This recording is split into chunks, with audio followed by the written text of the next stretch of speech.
এই মুহূর্তে রাজধানীর মগবাজারে জামায়াতের কেন্দ্রীয় কার্যালয়ে আছেন সহকর্মী শফিক মুন্সী। সরাসরি যাচ্ছি তার কাছে।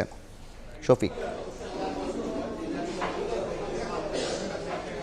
বেলা 1টায় 30 মিনিটের একটি বিরতি ছিল নামাজ এবং দুপুরের খাবার জন্য, এবং তারপর 2টার কিছুক্ষণ আগ থেকে কিন্তু পুনরায় এই যে জামাতের কেন্দ্রীয় নির্বাহী পরিষদের বৈঠক সেটি শুরু হয়েছে, এবং এটি কিন্তু আজ সকালে শুরু হয় এই জামাতের কেন্দ্রীয় কার্যালয় অর্থাৎ মগবাজারে।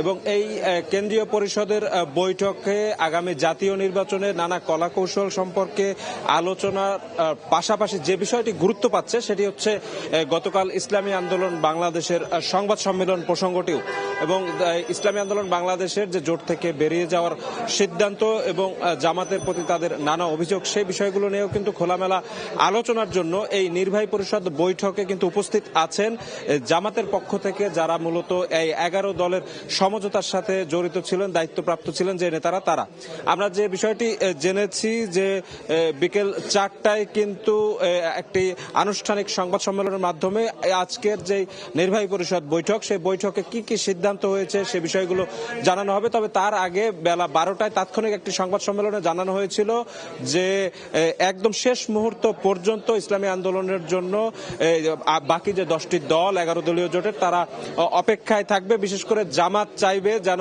সবার সম্মিলিতভাবে 11 দলীয় ঐক্যজোট আগামী জাতীয় নির্বাচনে অংশ নেয়। তো এই ছিল আমার কাছে রাজধানীর মগবাজার বাংলাদেশ জামায়াতে ইসলামের কেন্দ্রীয় কার্যালয় থেকে তাদের যে নির্বাহী পরিষদ বৈঠক চলছে সে ব্যাপারে সর্বশেষ খবর। সরাসরি যুক্ত ছিলেন রাজধানীর মগবাজার থেকে।